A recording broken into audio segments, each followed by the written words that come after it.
1937 की बात है। अक्टूबर का महीना था और उस बच्ची का छठा जन्मदिन भी था।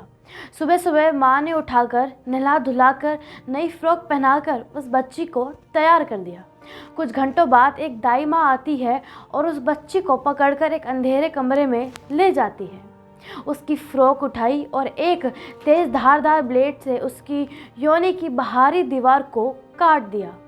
बच्ची चीख भी नहीं सकती क्योंकि उसकी खुद की माँ ने ही उसका कसकर मुंह दबा रखा था। उसने सिर्फ खून की वह धार देखी जो कमरे से बाहर निकलकर दरवाजे की ओर जा रही थी। वह लड़की बड़ी होकर एक नामी फेमिनिस्ट डॉक्टर बनी। उसका नाम था नवल अल सादवी। नमस्कार, मैं हूं आपके साथ हर्षिता शर्मा और आप देख रहे हैं नज़र टुडे। आज हम बात करेंगे नवल अल सादवी की कि कैसे उनके साथ ऐसी घटना हुई जिसे सुनने के बाद रूह कांप उठती है। आइए आपको बताते हैं। नवल ने अपने संस्मरण में लिखा कि इस बर्बर प्रथा की सिर्फ एक ही वजह थी और वो थी स्त्री की यौन इच्छा को ख़त्म करना, उनकी पवित्रता बचाकर रखना।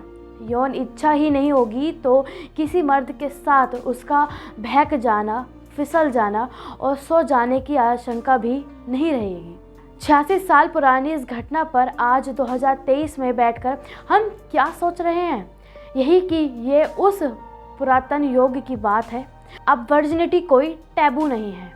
अगर आप भी ऐसे ही सोच रहे हैं तो आप भोले मूर्ख हैं या फिर बेहद चालाक हैं। अभी 4 दिन पहले दिल्ली के हाई कोर्ट में जस्टिस सस्मरण कांता शर्मा ने कहा है कि वर्जिनिटी टेस्ट बर्बर और असंवैधानिक है। ऐसा होना इसलिए कहा गया है क्योंकि जब मर्डर के एक केस में एक महिला को हिरासत में लिया गया तो सीबीआई ने उसका वर्जिनिटी टेस्ट करवाया। अब सवाल ये उठता है कि उस महिला ने हत्या की है या नहीं। इस बात का उसके वर्जिन होने या न होने से क्या रिश्ता होता है? और अगर महिला वर्जिन नहीं है तो यह ऐसा कौन सा खुफिया सबूत या जानकारी है जिसका मीडिया में खुलासा किया जा रहा है? सीबीआई वर्जिनिटी टेस्ट करवाकर आखिर क्या साबित करना चाहती है? किसी ने यह बात इन शब्दों में नहीं कही, लेकिन बात यही थी कि कौमार्य जांच कर सीबीआई दरअसल औरत का चरित्र जांच रही थी, क्योंकि महिला नन होने के बाद भी वर्जिन नहीं है, इसलिए उसका चरित्र शक के घेरे में है। अब क्योंकि चरित्र शक के घेरे में है तो उसके हत्यारा होने का शक भी सीबीआई के घेरे में होगा। एक आरोपी महिला का चरित्र परखने की ये कवायदा पाकिस्तान में किसी कबाइल समुदाय में नहीं बल्कि हिंदुस्तान की राजधानी में ही हुई थी और करवाने वाली कोई दूसरी एजेंसी नहीं बल्कि सीबीआई ही थी। यह 86 साल पुरानी बात नहीं बल्कि 10 साल पुरानी घटना है। भारत के मंगल ग्रह पर पहुंच जाने के बाद की बात है। मतलब ये कि संसार में चाहे हम अपने ज्ञान और उपलब्धियों का कितना भी ढोल क्यों ना पीट लें, औरत का चरित्र जांचे बिना नहीं रह सकते। हालांकि मर्दों के केस में ऐसा कतई नहीं है। 500 साल हजार पहले मर्दों के पास पूरे के पूरे हरम होते थे। आधुनिक दुनिया में चकला घर है। मर्द हत्या करके आए तो कोई उनकी वर्जिनिटी चेक नहीं करता है, उल्टा उसके प्रति पूरा समाज की सहानुभूति होती है। शहर के रेड लाइट इलाकों के बचाव में यही तर्क दिए जाते हैं कि इससे समाज में बलात्कार कम होते हैं। इसलिए समाज बात बात पर यह चेक करता है कि औरत का चरित्र ठीक है या नहीं। वे प्रेम करे तो, विवाह करे तो, उसके साथ रेप हो जाए तो, और यहाँ तक कि वो मर्डर कर दे तो भी उसकी वर्जिनिटी चेक करके पता किया जाता है कि उसका चरित्र ठीक है या नहीं। आज भी एक औरत के लिए वर्जिन होना उसके पवित्रता का सबसे बड़ा प्रमाण रहा है। ऐसा नहीं होता तो दुनिया में इतने बड़े पैमाने पर हाइमन रिपेयर, हाइमनोप्लास्टिक और वर्जिनिटी को दोबारा पाने वाले ऑपरेशन नहीं हो रहे होते। यह सब बेहद क्रूर और बर्बर है। यह मर्दों का बनाया नियम है। यह सब बेहद क्रूर और बर्बर है।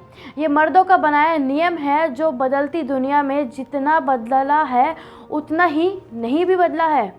अगर शादी की रात मर्द को इस बात की फिक्र नहीं कि वो वर्जिन है या नहीं तो औरत को ये डर क्यों सता रहा है? वो क्यों सर्जरी के लिए चक्कर में पड़ रही है और ऐसी तैसी करवा रही है?